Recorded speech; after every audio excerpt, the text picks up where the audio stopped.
¿tú qué has venido a traer hoy? ¿Tú qué has venido a dar? Porque tú dijiste esta mañana, voy a ir a la iglesia. Ahora yo te pregunto, ¿a qué viniste a la iglesia? ¿Ves la iglesia como una panadería o ves la iglesia como un lugar de adoración donde tú vas a llevar algo? ¿Por qué debo decir eso, hermanos? Porque en la sociedad de consumo en la cual nosotros vivimos, la iglesia también se volvió un lugar de consumo religioso. Y hay personas que juzgan a la iglesia de esa manera. Como que, a ver, en esta iglesia el ujier me sonrió, muy bien.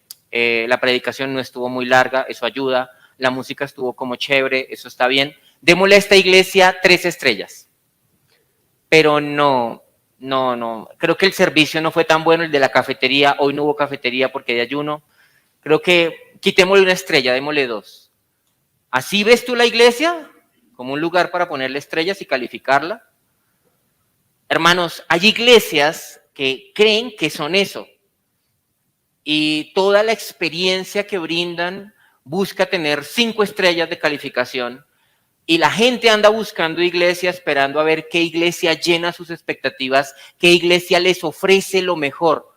Pero pocas personas llegan a una iglesia buscando dar, solamente buscan llegar a recibir. Y esta enseñanza del día de hoy tiene que ver con eso, con lo que nosotros como cristianos venimos a dar aquí en la iglesia. Este sermón tiene por título Deberes de los líderes y deberes de la iglesia. Deberes de los líderes y deberes de la iglesia. Como ustedes han visto, las últimas enseñanzas han sido acerca de cuáles son los requisitos, las responsabilidades de los que van a ser diáconos en la iglesia, pero no hemos hablado de las responsabilidades de la iglesia para con los diáconos. De hecho, rara vez se ha hablado aquí en la iglesia de las responsabilidades de la iglesia frente a los líderes.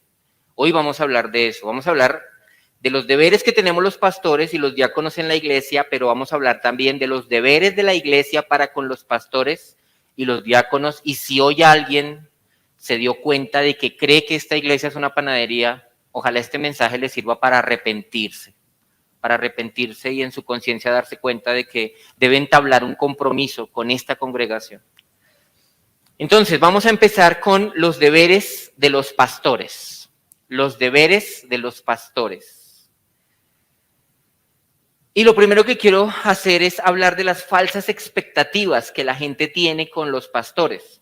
Alguien dijo esto: de los pastores se espera que ellos conozcan a cada miembro por nombre, que den un jonrón con su predicación cada domingo, que condenen el pecado, pero sin lastimar los sentimientos, y que estén disponibles para servir a los hermanos de la iglesia 24/7, pero sin descuidar su propia familia. Caramba. ¿Eso está esperando usted del pobre pecador aquí presente? Lo voy a decepcionar, pero estrepitosamente, hermano. Lo voy a decepcionar. Más temprano que tarde usted se va a dar cuenta de que yo no puedo llenar esa clase de expectativas. Es que ese pastor cuando predica sus sermones son flojos. Es que ese pastor no se sabe mi nombre. Es que ese pastor no me llamó cuando yo estuve enfermo. Es que ese pastor cuando habla del pecado es muy ofensivo. Es que ese pastor, yo veo que él dedica mucho tiempo a la iglesia y está descuidando a su familia. Hermano, un ser humano común y corriente no va a poder hacer todo esto. El mismo apóstol Pablo dijo que para esta labor, ¿quién es suficiente? Si alguno de pronto tiene esas expectativas frente a mi persona o cualquiera que vaya a ser pastor de esta iglesia, hoy decepciónese de una vez. Eso no va a pasar. Eso no va a pasar. ¿Cuáles son los deberes que la Biblia manda de los pastores? O sea, ¿qué deberes ustedes sí deben esperar que los pastores cumplamos? En primer lugar, la oración. Hoy vamos a ver mucha Biblia, les recomiendo que tome apuntes. Esta clase de sermones son cuchillo para uno como líder, porque después con esto mismo que estoy diciendo, yo mismo puedo ser juzgado, ¿verdad? Pero hoy también hay mucho para la iglesia. Hoy el cuchillo me lo pongo yo ahorita, pero al ratico se lo va a poner usted tranquilo. Este sermón tiene que ver con eso, con cómo cada uno de nosotros está jugando su papel dentro de la congregación. ¿Cuál es el primer deber que los pastores tenemos para con la iglesia? La oración. Orar por los hermanos de la iglesia. Y es una carga que el que se mete de pastor tiene que llevar. Orar por los hermanos de la iglesia. Conocer sus vidas para orar por ellos. En Hechos 6:4, un texto que hemos estado estudiando acá los últimos domingos, los apóstoles dicen esto: nosotros persistiremos en la oración y en el ministerio de la palabra. Recuerden lo que vimos, que ese es el orden. En primer lugar, el ministerio del pastor es un ministerio de oración y es también un ministerio de la palabra. Y esa responsabilidad de ninguna manera puede ser descuidada por uno como pastor. O sea, si yo dejo de orar por los hermanos de la iglesia, no estoy siendo un buen pastor. Y no estoy siendo un buen pastor delante de Dios, porque si al final de cuentas no sabe si yo oro o no. Pero yo debo tener mi conciencia limpia de que oro por los hermanos de la congregación.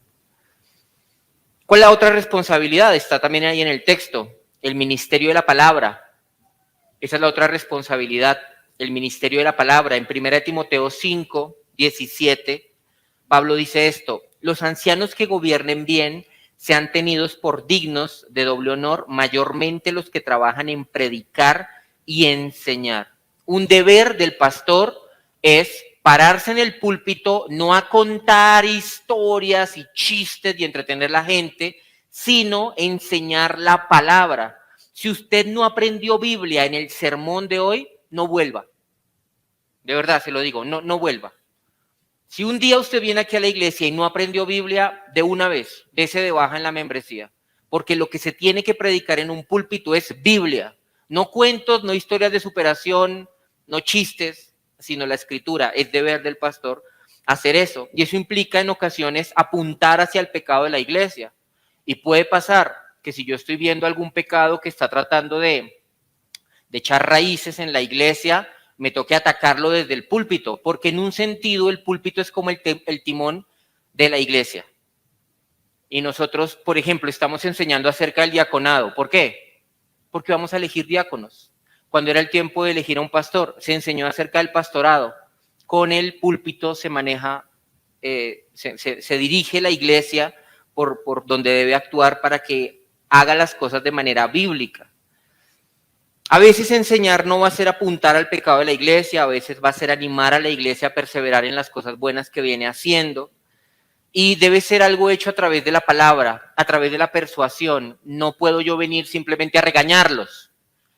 Por alguna razón hay personas que piensan que un buen predicador es el que grita mucho y que todo el tiempo está levantando la voz, aunque en realidad no esté diciendo nada. Yo juzgaba la predicación así. En mis tiempos, cuando era pentecostal, carismático, yo decía, uy, qué predicación tan tremenda. ¿Por qué? Porque ese pastor sudaba y gritaba. ¿Y de qué fue el mensaje? No me acuerdo, pero estuvo tremendo. Hermano, enseñar mediante la persuasión, decirle a las personas con argumentos bíblicos lo que deben hacer para que obedezcan a Dios. Si quieres te lo digo gritando, pero igual lo que importa es la enseñanza, porque es labor del pastor enseñar a la gente la palabra. Y ligada a la enseñanza de la palabra está ligada también la administración de la Santa Cena y del bautismo, porque a través de esos elementos nosotros estamos viendo una representación de lo que es el Evangelio y los pastores tenemos a cargo también ese trabajo. Dicho de otro modo, la Santa Cena y el bautismo son instrumentos pedagógicos, sirven para que la gente entienda qué es el Evangelio. Cuando tenemos el pan, cuando tenemos el vino, ¿qué estamos recordando? La carne, la sangre de Cristo. Cuando un hermano se bautiza acá, ¿qué estamos viendo? Una representación de la regeneración, del nuevo nacimiento, de cómo esa persona ha sido sepultada y ahora ha renacido para una vida nueva al salir de las aguas. Entonces, es labor del pastor ministrar la Santa Cena, el bautismo, y es deber del pastor también estar pendiente de la vida de oración de la iglesia. Por eso ustedes me ven continuamente recogiendo peticiones de oración y orando con ustedes. Otra responsabilidad, la visita. Hechos 20:20 dice, y como nada que fuese útil, he rehuido de anunciaros y enseñaros públicamente y por las casas. El apóstol Pablo le dice a los ancianos de Éfeso cuando se está despidiendo de ellos, allá en Hechos 20, que él les predicó públicamente, pero también lo hizo ¿cómo? En la casa. En la casa es deber del pastor ser hospitalario, invitar gente a su casa para enseñarles de la palabra, y debe ser también deber del pastor ir y visitar a los hermanos en la medida de sus posibilidades. Es difícil, les confieso, organizar el tiempo de las visitas. Para mí me cuesta, porque cada vez la agenda se me hace más difícil de organizar, pero semanalmente estoy tratando de visitar personas. Entonces, en algún momento le va a tocar su turno, hermanito. Pero lo que sí no puede pasar es lo que nos contaba un día el pastor Naim, que vino acá y nos contó que en una iglesia hicieron una rifa, una iglesia muy, muy grande, hicieron una rifa. Y él conoció a una muchacha que se ganó la rifa. ¿Y saben cuál era el premio? Una visita del pastor. Que no lleguemos a ese punto de que sacó el premio gordo, valiente premio gordo, una visita del pastor. No, no, no. Es necesario amonestar también de forma privada porque hay asuntos que no se pueden tratar de manera pública, sino que se deben tratar de forma privada. ¿Qué otra responsabilidad tiene el pastor? Pastorear. Y parece redundante decirlo, pero esa es la tarea principal. Cuidar del rebaño, guiar el rebaño, alimentar el rebaño. Eso es lo que hace un pastor. Cuidar el rebaño, guiar el rebaño y alimentar el rebaño. En 1 Pedro 5:2 dice, apacentad la grey de Dios que está entre vosotros, cuidando de ella, no por fuerza, sino voluntariamente. O sea, el que quiere ser pastor tiene que hacerlo no porque le tocó, sino porque lo quiere hacer de buena gana. Pero lo debe hacer también no por ganancia deshonesta, sino con ánimo pronto. Si alguien se mete a pastor porque quiere enriquecerse, está equivocándose en el ministerio. Está viendo el ministerio como una oportunidad económica. Y esto requiere vocación, hermano. Porque al pastor le paguen o no le paguen, el pastor ha sido llamado a pastorear. ¿Qué otra cosa debe hacer el pastor? Debe enseñar mediante el ejemplo. El versículo que sigue, 1 Pedro 5:3, dice, no como teniendo señorío sobre los que están a vuestro cuidado, sino siendo ejemplos de la grey. Y esta es la cosa más difícil de todas. Esta es la cosa más difícil de todas. No señorear, es decir, no sentirme el patrón de la iglesia, no sentirme el gerente de la iglesia, sino cuidar de las personas mediante una vida de ejemplo. Eso es muy difícil. Porque al ponerse uno aquí al frente, en la palestra pública, todos los ojos están sobre uno. Y uno pues sigue siendo de todas formas un pecador. Pero un pecador arrepentido, un pecador que está creciendo en santidad, un pecador que está comprometido con la causa del evangelio y que odia su pecado. De lo contrario, el que está aquí no debería estar acá. Esta semana escuché una frase que me gustó al respecto de este asunto. Las palabras educan, pero el ejemplo atrae. Las palabras educan, pero el ejemplo atrae. Sí se puede enseñar mucho a través de las palabras, pero al final el ejemplo habla más fuertemente. Si usted a su hijo le está diciendo que no sea un mentiroso, pero después le dice a su hijo que vaya y le diga a la señora que vino a cobrar la plata que usted no está, ¿de qué sirven sus consejos? ¿De qué sirve lo que usted dice si con su ejemplo está deshaciendo el consejo? Ahora, las palabras educan, pero el ejemplo atrae porque nosotros nos vemos más atraídos a imitar lo que otros hacen que simplemente a escuchar lo que ellos dicen. Y eso aplica también para nosotros como papás. Hijo, cante. Cuando vaya a la iglesia, cante. ¿Y usted canta? ¿Usted como padre canta? Hijo, cuando vaya a la iglesia, ore. Lea la Biblia. ¿Usted lo hace? A los que somos pastores nos corresponde primero hacer y después enseñar. Estas enseñanzas que yo doy domingo tras domingo primero llegaron a mi vida, primero me confrontaron a mí, de lo contrario yo no se las podría enseñar a ustedes, porque sería un hipócrita, ¿verdad? El cura predica, pero no aplica. No, el pastor tiene que ser capaz de enseñar mediante su ejemplo. Bien, esos son los deberes de los pastores, pero el pastorado no solo incluye deberes, también incluye bendiciones. Y quiero hablarles de esas bendiciones que yo como pastor he descubierto a lo largo de los años, también para animar a los que en algún momento el Señor llame al pastorado. ¿Qué bendiciones hay en el pastorado? La primera, la recompensa de hacer lo que me gusta. A mí me pagan por hacer lo que más quiero hacer, ser pastor. No estoy aquí obligado, no estoy aquí porque no había nadie más que lo hiciera, estoy aquí porque quiero estar acá. Y es una dicha, es una recompensa en sí misma el hecho de yo poder estar acá delante de ustedes y servirles. Es una bendición. Nunca piensen, pobrecito el pastor, que le toca ser pastor. No, dichoso el pastor, que quiere ser pastor y que está pastoreando. Además, debo decir, sin ánimo de ser, ¿cómo decirlo?, lisonjero, sin querer ganarme el favor de ustedes, debo decir que durante los años que yo llevo de pastor aquí en la iglesia, me he encontrado con la mejor iglesia que podía soñar. La iglesia Gracia y Paz para mí es la mejor iglesia en la que Dios me pudo haber puesto. Y estoy muy agradecido con Dios por los hermanos a los que he tenido que pastorear acá. Porque de cada hermano de la membresía, yo puedo decir, es un cristiano fiel y verdadero. Y si en algún momento ese cristiano cayó, se arrepintió, porque es un cristiano fiel y verdadero. Y para mí es una dicha pastorear ovejas y no cabras. Qué bendición que el Señor me haya dado ovejas y no cabras. Estoy muy contento con eso. ¿Qué otra bendición hay en el pastorado? Está la responsabilidad que tengo delante de Dios y delante de la iglesia. ¿Y por qué eso es una bendición? Porque eso me mantiene alerta de mi propia vida espiritual. Porque esa responsabilidad me anima a esforzarme. Porque yo sé que hay muchos ojos viéndome. Y hermanos, eso es una bendición. Si usted está pensando en irse de Bogotá, si usted está pensando en cambiar de iglesia, busque, lo primero que tiene que hacer es buscar una iglesia bíblica de la cual hacerse parte y empezar a rendir cuentas.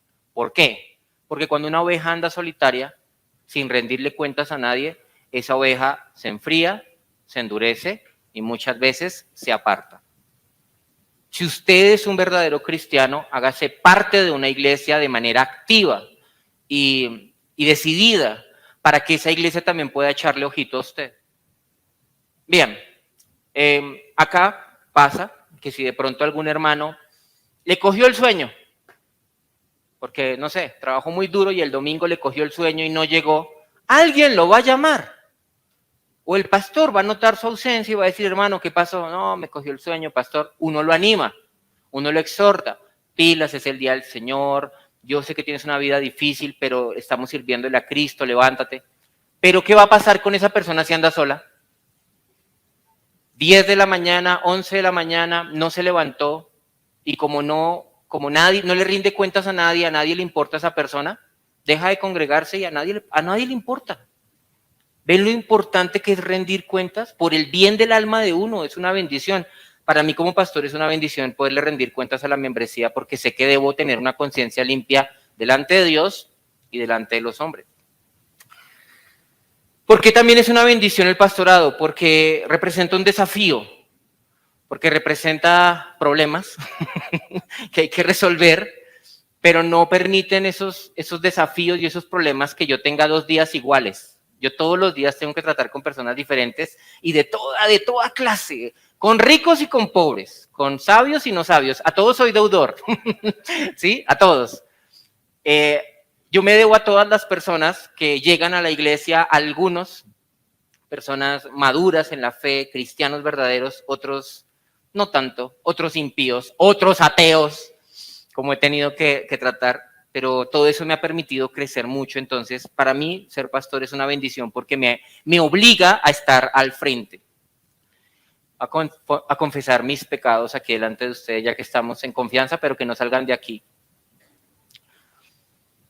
Cuando comenzó la iglesia, yo no me sabía los 10 mandamientos y era pastor. Y no me sabía los libros de la Biblia y era pastor. Ay, ay, ay. Entonces llegó Jason. En esa época llegó Jason. Y Jason sí se lo sabía. ¿Eso a qué me obligó? A aprendérmelos. Entonces yo ya empezaba como a moverme en esas aguas, ya listo, estoy tranquilo. Y llega Freddy. Y Freddy, para los que no lo saben, el profe Freddy sabe mucha Biblia. Y entonces el profe Freddy me obligó a estudiar, ¿sí? Y con ellos han llegado muchos, muy conocedores de la palabra. Juanca no es una excepción. Cada vez que llega un hermano acá maduro en la fe, cada vez que llegó, cuando llegó Jordi y Nata, que me llegaron a hablar de misiones, yo no tenía ni idea de eso. Elizabeth Rojas me hablaba mucho de misiones y yo, ajá, muy bonito el tema. Sí, cada vez que llegan y llegan hermanos acá, que ya el Señor los ha formado en ciertas áreas, me obligan a no quedarme atrás, a estudiar e ir a la punta. Israel, que hoy no pudo venir, que hoy no sé qué pasó con Israel, amaneció enfermito. Israel me ha obligado a estudiar mucho porque Israel es un hombre que ha estudiado mucho y tenemos ahí nuestras charlas. Eso es bonito, hermanos. Yo una vez escuché a John MacArthur decir que todos debemos tener en la vida dos clases de personas. Personas que nos enseñan a nosotros y personas a las que nosotros les enseñamos. ¿Tú tienes esas dos personas en tu vida? ¿Alguien de quien aprender y alguien a quien enseñarle? Hazlo para que crezcas. Hazlo. Rodéate de esas personas para que tu vida crezca. ¿Qué otra bendición hay en el pastorado? El amor de la congregación. Porque yo he podido experimentar ese cariño sincero, fraterno de los hermanos de la iglesia y estoy muy agradecido con Dios por eso. Y algo muy bonito, y es que uno se da cuenta de que al ser pastor es un instrumento de cambio positivo en las vidas de las personas y eso produce mucho gozo y satisfacción. Cuando yo veo que una persona se bautiza aquí en la iglesia, esta es mi cara de gozo. O sea, así como ustedes me ven, estoy estallando de felicidad. Esta es mi máxima expresión de alegría. Pero sí, de verdad, el día que Angie y Wilson se bautizaron acá, yo estaba desbordado en alegría. ¿Cómo estoy ahora? Así. Cuando una persona se arrepiente, confiesa sus pecados, glorifica a Cristo, da testimonio de lo que Dios ha hecho en su vida, eso me llena. Dice en tercera de Juan 1:4, dice el apóstol Juan esto: no tengo yo mayor gozo que el oír que mis hijos andan en la verdad. Yo no les llamo a ustedes hijos, les llamo hermanos, pero el versículo aplica de la misma manera. No tengo yo mayor gozo que el oír que mis hermanos en la iglesia andan derechito, andan en la verdad. Uy, qué bendición. ¿Qué otra bendición hay en el pastorado? La recompensa eterna que tengo yo por el hecho de ser pastor, porque dice primera de Pedro 5:4 que cuando aparezca el príncipe de los pastores, ese es Jesucristo, vosotros recibiréis la corona incorruptible de gloria. El Señor me tiene una recompensa a la que Pedro llama una corona de gloria que está en los cielos para los pastores. Eso me anima inmensamente, porque si llegara a pasar que los hombres me pagaran mal, el Dios que me puso de pastor me va a pagar bien, porque le sirvo es a Él. Antes que servirle a las personas, le sirvo es a Él, al príncipe de los pastores. Bien, ya vimos los deberes del pastor, las bendiciones de ser pastor. Veamos ahora los deberes de la iglesia para con sus pastores. Los deberes de la iglesia para con sus pastores. Dice 1 Tesalonicenses 5 del 12 al 13, os rogamos, hermanos, que reconozcáis a los que trabajan entre vosotros y os presiden en el Señor y os amonestan y que los tengáis en mucha estima. Ese es un deber de la iglesia para con los pastores, tenerles en mucha estima y amor por causa de su obra. Tened paz entre vosotros. Los pastores deben ser valorados por lo que hacen, por su trabajo. Además, el consejo de Pablo de tener paz entre vosotros tiene que ver con eso, que la iglesia esté en paz con su liderazgo. Qué feo, hermanos, qué feo. Y pasa cuando hay una guerra entre la iglesia y los líderes. Y los líderes quieren que la iglesia haga esto y la iglesia se rebela, la iglesia no quiere caminar por ahí. Uy, qué difícil. Eso no ayuda ni a la iglesia ni a los líderes. Esto de estimar a los pastores, de reconocerlos, no es solamente darle una palmadita en la espalda. Pastor, bien. Pastor, Excelente, pastor. Siga así, pastor. Sino que es también una responsabilidad de la iglesia el sostén económico de los pastores. El sostén económico, ese es otro deber. ¿Y por qué hay que sostener económicamente a los pastores que se dedican de tiempo completo a pastorear? Les voy a dar 3 razones. La primera, porque fue ordenado por Jesús. Fue ordenado por Jesús. En Mateo 10, del 9 al 10, Él le dijo a sus discípulos: no os proveáis de oro, ni plata, ni cobre en vuestros cintos, ni de alforja para el camino, ni de 2 túnicas, ni de calzado, ni de bordón, porque el obrero es digno de su alimento. Cuando nosotros le servimos al Señor, Él considera ese servicio un servicio digno de ser remunerado. Otra razón por la cual hay que sostener a los pastores, porque predicar y enseñar sí es un trabajo. Sí es un trabajo. 1 Timoteo 5:17 dice: los ancianos que gobiernen bien sean tenidos por dignos de doble honor, mayormente los que trabajan en predicar y enseñar. Una vez un familiar hizo un comentario que me dolió, porque él me llamó y me dijo: Sergio, le tengo un negocio. Era un asunto de lo que yo hacía antes en la mecánica. Y yo le dije: no puedo porque estoy muy ocupado con la iglesia. Y él me dijo: no, usted saca un ratico y hace el negocio y luego sigue ahí con la iglesia. Yo le dije: no, porque estoy preparando el sermón y eso me demanda tiempo. Y él me dijo: pero ay, tan difícil que será. Coger la Biblia y leerla y ahí hablarle a la gente, no, haga eso después, venga y gana plata. Uy, acá me dolió en el corazón. Claro, para él esto no es un trabajo. Para él esto es algo que cualquier persona puede hacer. Pero hermanos, esto sí es un trabajo. Así como un maestro de biología tiene que estudiar biología para poder enseñarla, un maestro de Biblia tiene que estudiar la Biblia para poder enseñarla. No es diferente.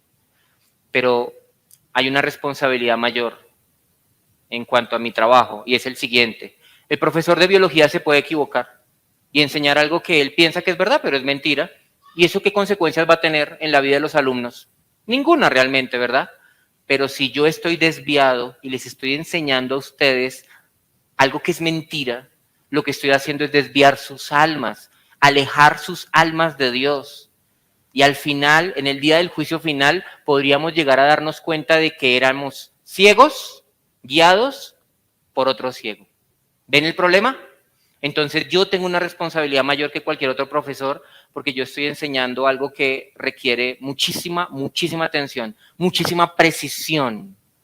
Si yo estoy diciendo una palabra que no es, que una palabra, si estoy torciendo una palabra de las Escrituras, en primer lugar Dios me va a demandar eso a mí y en segundo lugar puedo causar un estrago en sus vidas, por eso debo ser muy cuidadoso y estudiar y dedicarme a estudiar. Y se tiene que notar que estoy aprovechando mi tiempo estudiando. Y la gente tiene que ver que el pastor está progresando en sus sermones, en su forma de enseñar, etc. Es un trabajo, hermanos. Entonces, ¿por qué hay que sostener a los pastores económicamente? Número 1, porque fue ordenado por Jesús. Número 2, porque predicar y enseñar es un trabajo. Y número 3, porque el pastor tiene que vivir. Porque el pastor también tiene que pagar arriendo, tiene que comer, tiene que pagar sus cuentas. Y parece una razón obvia, pero sí. En 1 Corintios 9:14, el apóstol Pablo dijo así: así también ordenó el Señor a los que anuncian el Evangelio que vivan del Evangelio. Que vivan del Evangelio. Los pastores no somos cuerpos gloriosos, también tenemos necesidades y al estar sirviéndole de tiempo completo a la iglesia, pues necesitamos ser sostenidos en esa labor. ¿Qué otros deberes tiene la iglesia? La iglesia tiene como deber orar por sus líderes, por los pastores, por los diáconos. El apóstol Pablo le pide eso a los efesios, en Efesios 6, del 18 al 19, vayan conmigo allá. Pablo le dice a los efesios que ellos deben estar orando en todo tiempo, con toda oración y súplica en el Espíritu, y velando en ello con toda perseverancia y súplica por todos los santos, y por mí, dice el versículo 19, y por mí, a fin de que al abrir mi boca me sea dada palabra para dar a conocer con denuedo el ministerio el misterio, perdón, del Evangelio. No me tienes que responder esta pregunta, pero honestamente, ¿esta semana tú estuviste orando por este sermón? ¿Se te ocurrió que de pronto tú debías orar por lo que voy a enseñar en este día? ¿No se te ocurrió? Pablo dice que debes hacerlo, que debes orar por lo que se te va a decir el domingo para que Dios me conceda a mí la palabra y el denuedo para explicar todas estas cosas. Entonces es tu deber orar por el pastor, orar por el que predica, orar por el ministerio de enseñanza que tenemos aquí en la iglesia. Ese es un deber tuyo como parte de la iglesia.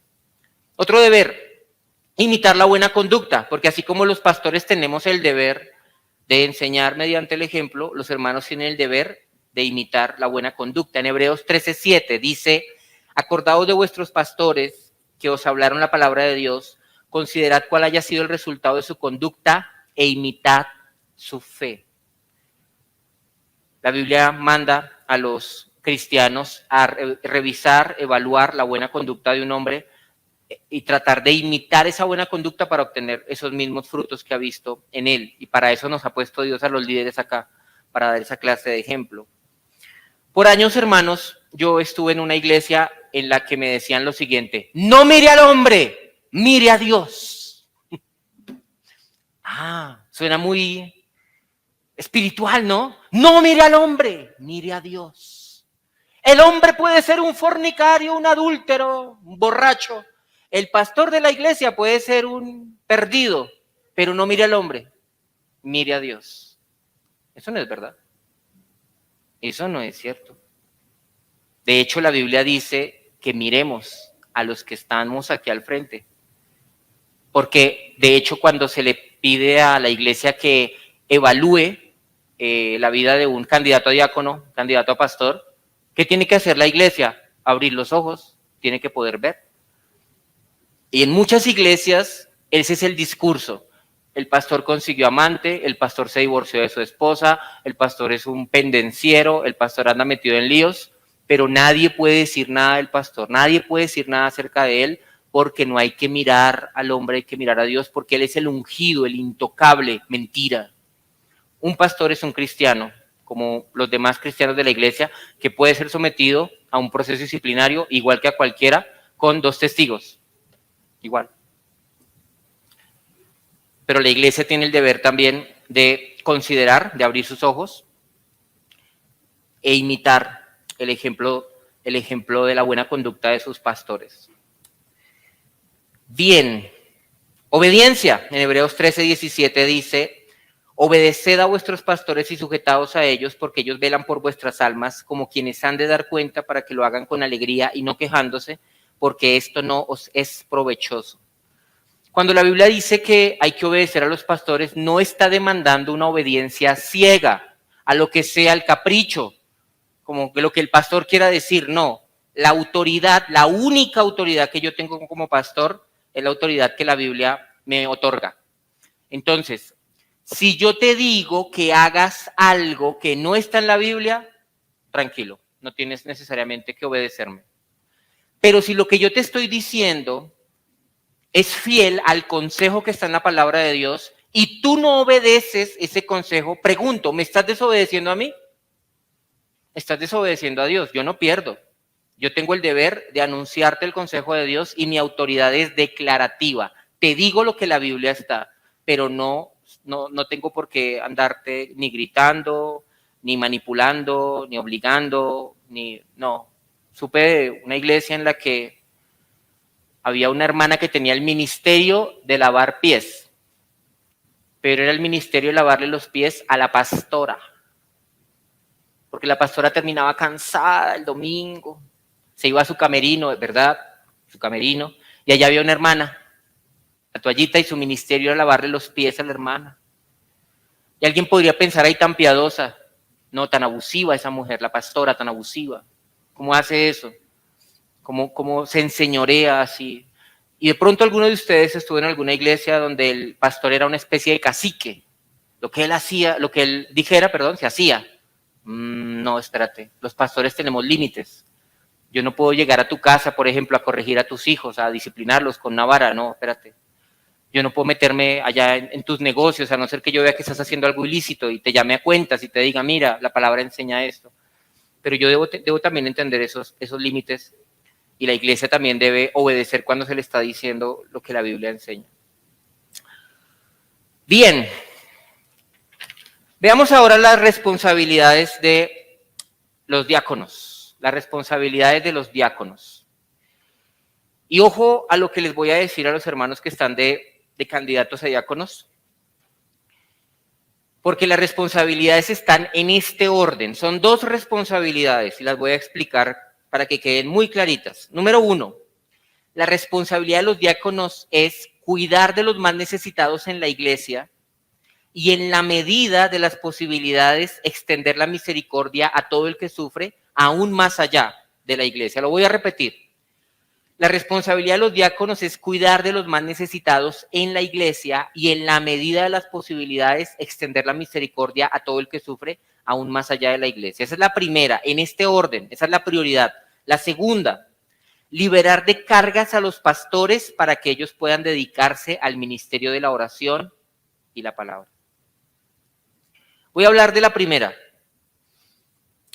¿Cómo así que hay que cuidar de los más necesitados en la iglesia? Y esa es la prioridad. Sí, hermanos. Es importante que la iglesia tenga una buena logística, que haya organización en todas las cosas. Es importante también que los diáconos sepan administrar los recursos. La planta física es importante mantenerla al día, pero la prioridad del diácono es cuidar de los más necesitados en la iglesia. Que el diácono no se vea a sí mismo como un tesorero o un coordinador, sino como un benefactor. Ojo a eso. Porque hay personas que se meten al diaconado buscando un cargo administrativo. Ok, voy a ser tesorero y coordinador. Para que esto esté allí, voy a armar un tablerito y voy a escribir allí a quién le toca cada cosa y ya estoy siendo un buen diácono. Espérate, principalmente vas a ser un benefactor de los hermanos. Esa es la naturaleza de tu oficio y no debes desviarte de ella. En el año 258, un emperador llamado Valeriano promulgó un edicto en donde condenaba a muerte a todos los pastores y a los diáconos. Bienvenidos al ministerio. Bienvenidos al grupo. Y entre ellos había un diácono, el diácono de la ciudad de Roma, un hermano llamado Lorenzo, al que inicialmente le perdonaron la vida. Mataron al pastor de la iglesia, pero a Lorenzo lo dejaron con vida. ¿Por qué? Porque él estaba a cargo de los bienes de la iglesia en ese momento. Entonces, cuando lo llevaron frente al emperador para que él le dijera dónde estaba el tesoro de la iglesia, él se fue con unos guardias y les dijo, ok, les voy a mostrar dónde está el tesoro de la iglesia, y los llevó a un lugar donde estaban todos los enfermos, los pobres, las viudas, los huérfanos, y les dijo, aquí está, este es el tesoro de la iglesia. Porque Lorenzo, cuando empezó la persecución, cogió todo lo que tenían, todas las posesiones de la iglesia, y lo repartió entre los más pobres de los hermanos. Allí estaba el tesoro. A los guardias no les gustó la chanza, lo mataron. Pero fíjense, hermanos, que desde siempre se ha entendido que esa es la función principal del diácono. No es principalmente construir un gran templo con luces preciosas, sino que los hermanos más necesitados tengan lo necesario. Porque ¿no les parecería triste tener una iglesia muy bonita, muy decorada, muy hermosa, pero con cristianos de la iglesia pasando hambre? ¿No les parecería inmoral y muy hipócrita, no? Muy hipócrita. Hermanos, tengan cuidado con eso. No olviden que esa es su función principal. Ustedes están para ayudar a los más necesitados.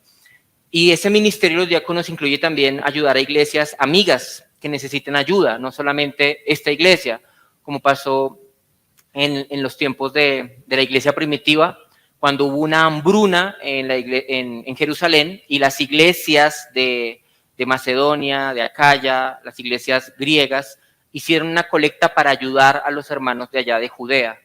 No eran la misma iglesia exactamente, eran distintas iglesias locales, pero estas iglesias entendieron que debían ayudar a estas iglesias hermanas. Eso también hace parte de sus funciones.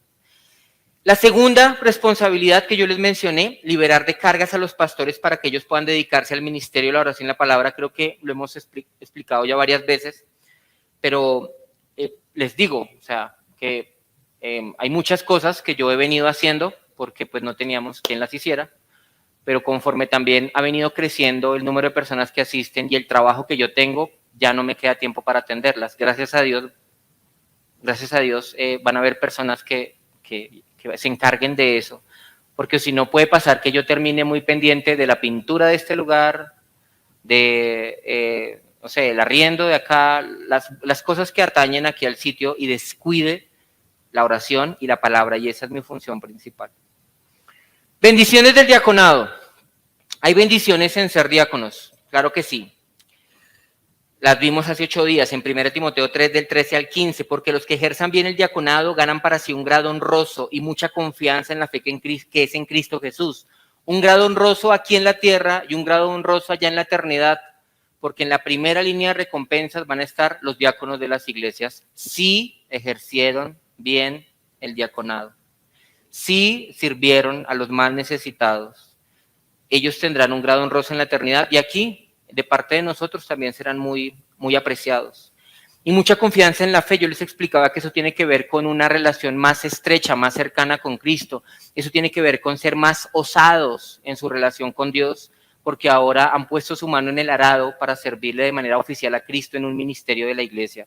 Y eso es algo que no todo el mundo tiene. Pero ahí no acaban las bendiciones del diaconado, sino que van a recibir recompensas por cada servicio.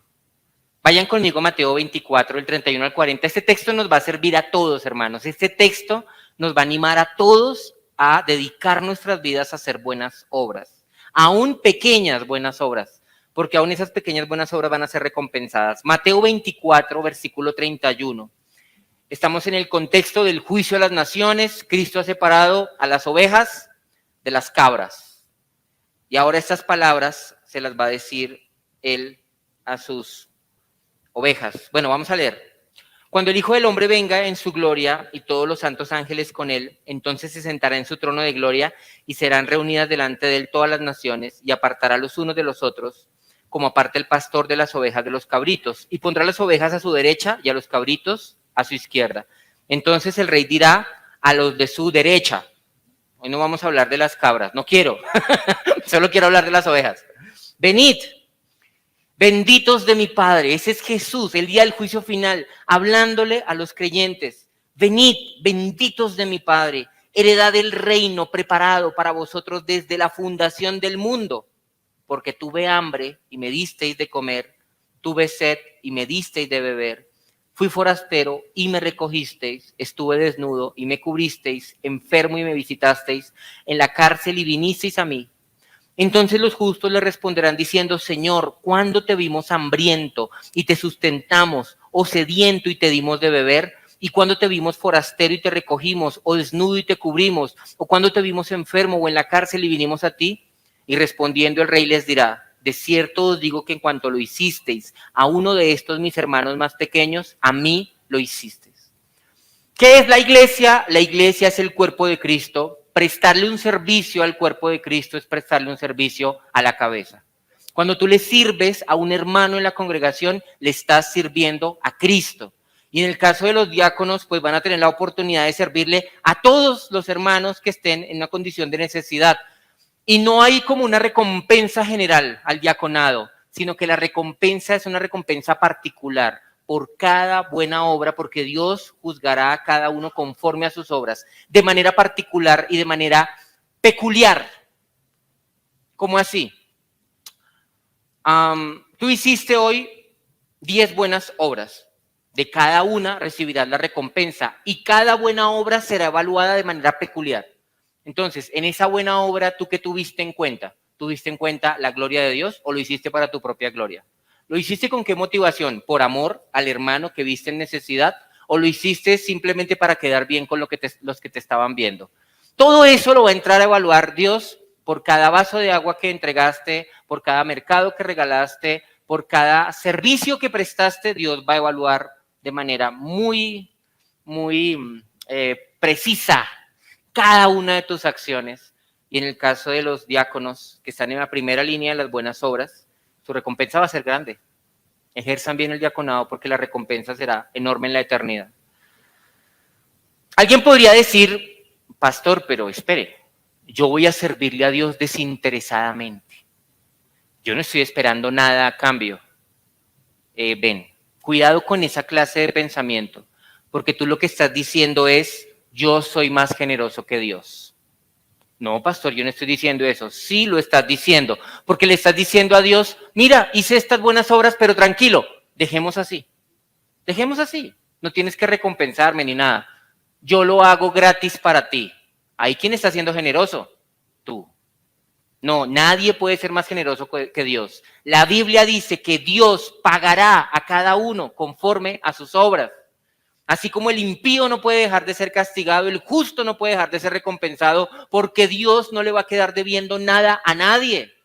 Entonces la Biblia, por el contrario, sí nos dice que hagamos las cosas con el interés de recibir una recompensa, porque Dios se deleita en dar esas recompensas. Es más, Jesús nos dijo que nos hagamos tesoros en el cielo, que trabajemos para ganar recompensas eternas. Entonces, amén, sí, ese es un buen interés. Esa es una buena motivación, hacerlo buscando una recompensa en los cielos y no darnos, no pretender ser muy votados, ¿no? Con Dios. No, hermanos, Dios no necesita tu generosidad. Él va a recompensar tus buenas obras y debe ser fiel en servirle a Él y Él habrá de recompensarte. Cuarto y último punto, responsabilidades de la iglesia con los diáconos. Número 1. Elegir con cuidado. Elegir con cuidado, porque es la iglesia la que elige. No es el pastor, no es un grupo de iglesias que vinieron a elegir a los oficiales, sino que es la iglesia la que elige. Así fue en Hechos 6, cuando se le pidió a la iglesia que se encargara. Y hermanos, así como el pastorado no se hereda, el diaconado tampoco. En muchas iglesias pasa que siempre ha sido la misma familia la que ha estado a cargo de la iglesia. El abuelo, el papá, el nieto. Y ya están formando al bisnieto para heredar la iglesia. No. Sí puede pasar que el hijo de un pastor, si es un hombre fiel, si tiene el llamado y es reconocido por la iglesia, sea pastor también. Pero no significa que el pastorado se hereda. No, eso no es así. Tampoco es un cargo que se pueda comprar o que se pueda dar como para corresponder a un favor. Entonces, como Jason y Freddy se han portado bien y que ya te invitaron a ti a almorzar, entonces, como se han portado bien, vamos a ponerlos de diáconos. No, la iglesia es responsable de elegir ciñéndose a los parámetros que nos ha establecido la Biblia. ¿Cuáles? Los que hemos estado estudiando las últimas semanas, los requisitos que están en 1 Timoteo 3. ¿Cuál es el peligro de elegir a la ligera? Este es el peligro, el pecado. Porque es pecado elegir a la ligera. Porque podemos participar de pecados ajenos. Vayan conmigo a 1 Timoteo 5:22. 1 Timoteo 5:22. Dice, no impongas con ligereza las manos a ninguno. Imponer las manos es algo que se hace siempre que se va a nombrar un oficial en la iglesia, sea un pastor o sea un diácono. Y Pablo le advierte a Timoteo, pilas con nombrar a cualquiera a la ligera. No impongas con ligereza las manos a ninguno, ni participes en pecados ajenos, consérvate puro. ¿Cuál es la advertencia de Pablo? Es a no participar de una ordenación hecha a la ligera. ¿En qué sentido él podría participar de pecados ajenos? Al elegir en contra de los requisitos establecidos. Ahí se estaría pecando. Si, un ejemplo, nosotros viéramos en Freddy Vargas que no está cumpliendo un requisito que la Biblia manda y con limpia conciencia no podemos votar por él, pero sin embargo hay un grupo que está diciendo sí, hagámoslo, y yo me adhiero a ellos, estoy participando de un pecado porque estoy yendo en contra de una instrucción bíblica que es puntual, que se debe cumplir. Otro ejemplo, para que quede más claro. El hombre que está de candidato a pastor tiene esposa y tiene amante, y hay un grupo en la iglesia que lo sabe, pero lo van a nombrar igual. ¿Están pecando o no? ¿Sí está pecando la iglesia en ese nombramiento? ¿Sí o no? Sí, porque están yendo en contra de las escrituras. Pablo le dice a Timoteo, mantente puro, no imponga las manos a la ligera. Revisa con cuidado los requisitos para que esa persona pueda ser nombrada en el cargo y que tú puedas hacerlo con limpia conciencia. Y para eso, hermanos, siempre es necesario tener una evaluación juiciosa y tener el tiempo suficiente para probar el carácter de los candidatos, tanto para los diáconos, tanto para el pastorado, tanto para la membresía. A mí no me gusta correr. Yo, cuando comencé en los caminos de Dios, corrí mucho tiempo y me cansé de correr. Y cuando comencé de pastor dije, voy a hacer las cosas despacio. Y hasta el día de hoy he visto excelentes frutos en esto de hacer las cosas despacio. ¿A qué me refiero? Yo me demoré 10 años sirviendo aquí como predicador y estando a cargo de la iglesia sin ser ordenado, todavía no formalmente. Y 11 años, a los 11 años de estar ejerciendo, la iglesia me formalizó a mí como pastor de la iglesia. Bueno, Jason y Freddy no llegaron ayer.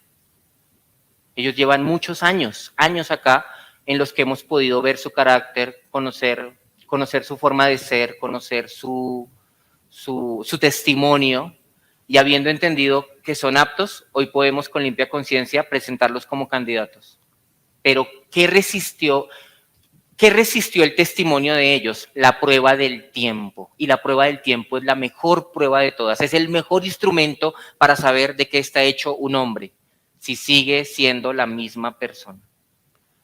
Lo mismo ocurre con el tema de la membresía. Hay personas que llegan a la iglesia y quieren hacerse miembro al día siguiente. Nosotros les decimos, espérese, respire, siéntese, conozca la iglesia, déjenos conocerlo a usted. Y después, cuando podamos ver en usted a un creyente, lo vamos a invitar a un curso de membresía. Y después, cuando veamos frutos en usted, le permitiremos ser miembro de la iglesia. ¿Eso qué hace? Eso hace que tengamos la cerca alta. La iglesia es el redil. ¿Qué es un redil? Un corral. ¿Un corral de qué? De ovejas. Solo ovejas. ¿Sí? Si tenemos las cercas bajitas, ¿qué va a pasar? Que cualquiera se puede meter. ¿Y cuál es el peligro? Que se nos meta un lobo. Ese es el gran peligro de las iglesias cuando se apresuran a formar membresías express. En 2 meses, en 3 meses ya tenemos nuevos miembros. Y pastores express. Necesitamos un pastor urgente. Tú ven, tú ser pastor. No, cálmate. Porque lo que estás haciendo es bajando el estándar y permitiendo que cualquiera venga al púlpito y después van a comenzar los dolores de cabeza. Cuando uno habla de los lobos y de los falsos maestros, la gente muchas veces se imagina como una especie de mafioso que se metió a la iglesia a dividir. No, hermanos. ¿Cómo es un falso maestro? Tiene una carita de ángel y habla lindo, hermanita, gloria a Dios por esta iglesia, hermanita. Yo estoy tan contento en esta iglesia, hermanita. Ay, hermanita, la predicación me llega, hermanita. Pero Dios también me ha enseñado a mí cosas, hermanita. Yo tuve un sueño donde Dios me hablaba de usted, hermana. ¿Quiere saber la revelación?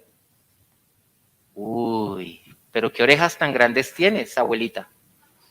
Pero qué dientes tan grandes tienes. Es un lobo. El lobo nunca va a hablar de una manera ruda, sino que siempre va a tener una apariencia de piedad.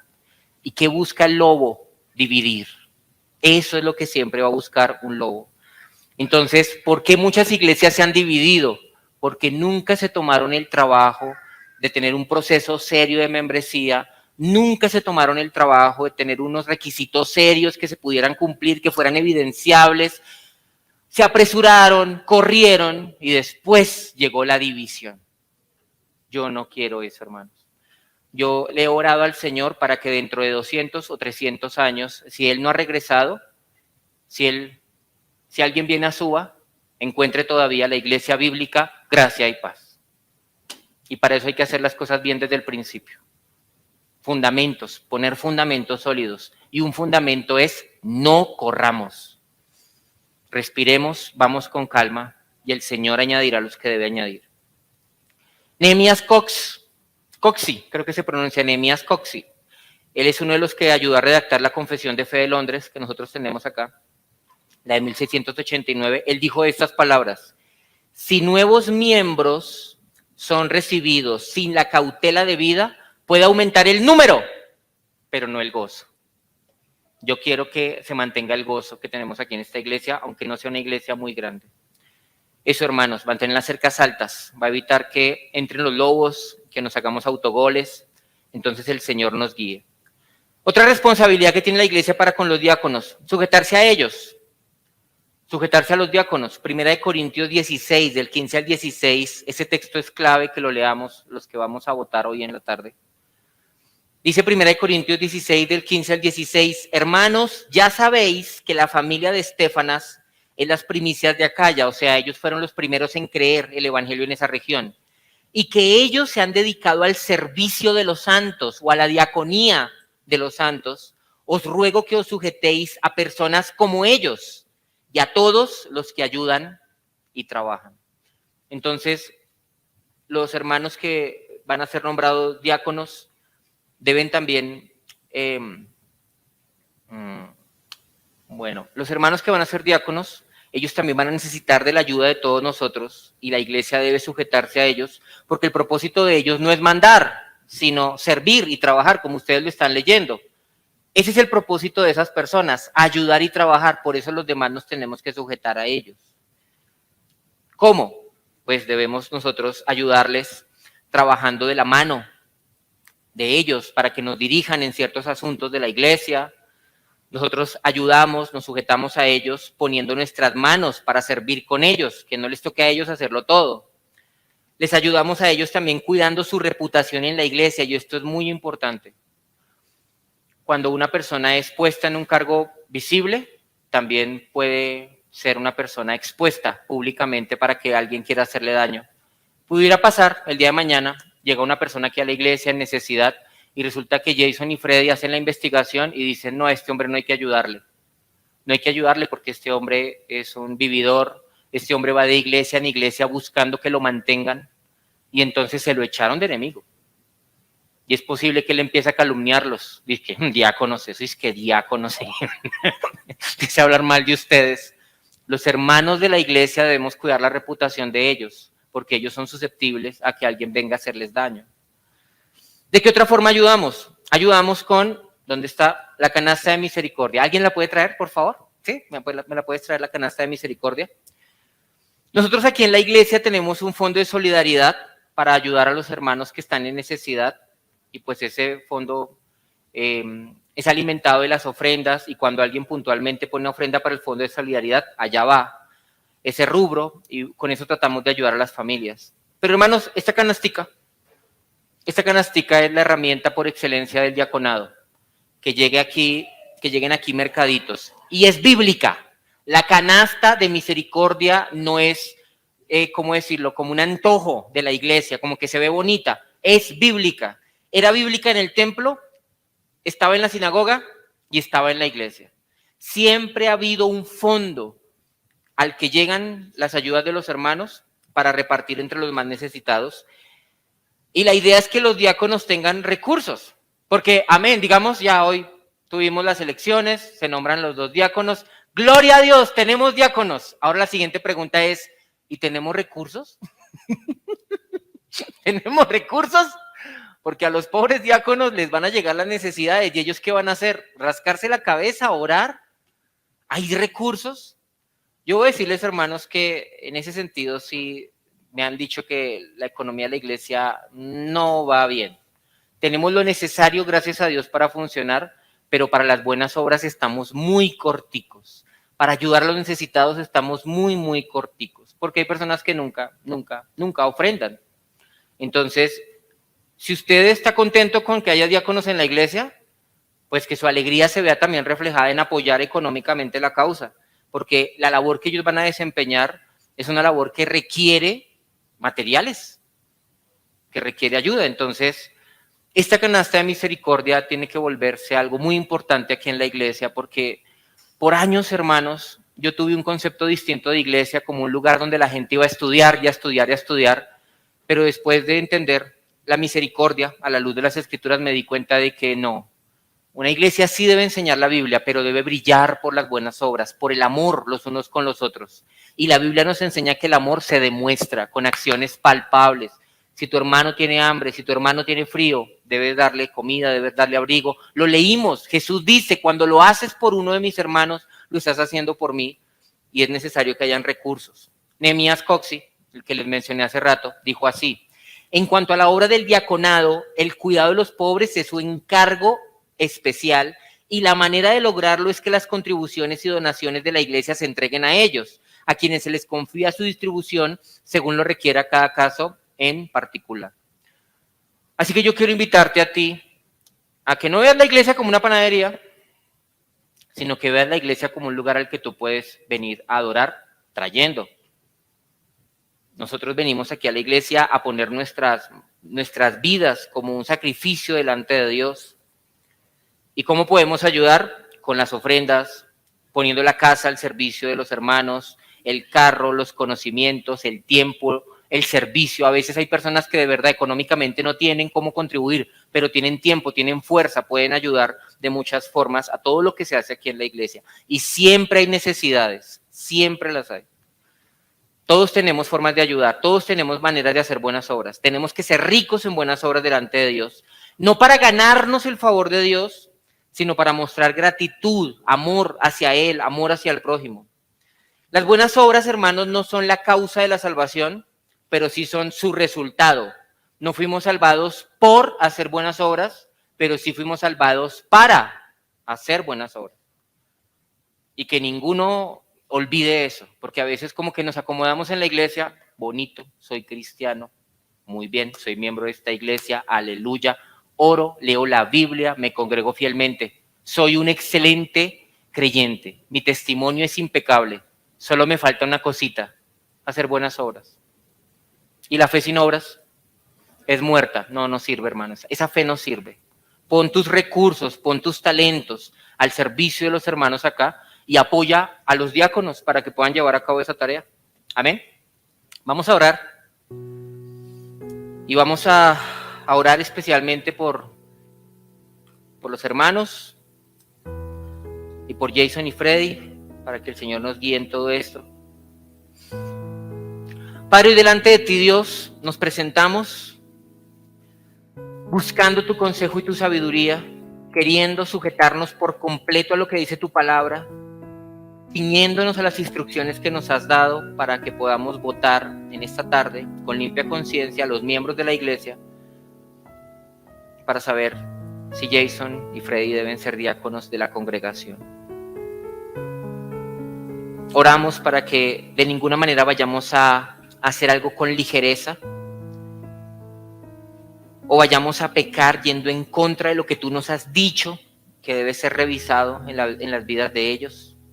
Ayúdanos, por favor, como iglesia a elegir bien. Y ayúdanos también como iglesia a poner nuestras manos, nuestro tiempo y nuestro servicio para contribuir a hacer buenas obras, para extender tu reino en este mundo, no solo mediante la palabra del Evangelio, sino también mediante las acciones del Evangelio. Que no seamos solamente personas que aman de lengua, pero no de corazón, no de verdad. Perdónanos si hemos entendido el Evangelio de una manera distinta, si a lo largo de los años nos hemos conformado con simplemente ser estudiantes de teología, pero nos ha faltado ser discípulos tuyos, siervos que trabajan en tu causa, ayudando a los más necesitados, sirviéndole a los más pobres.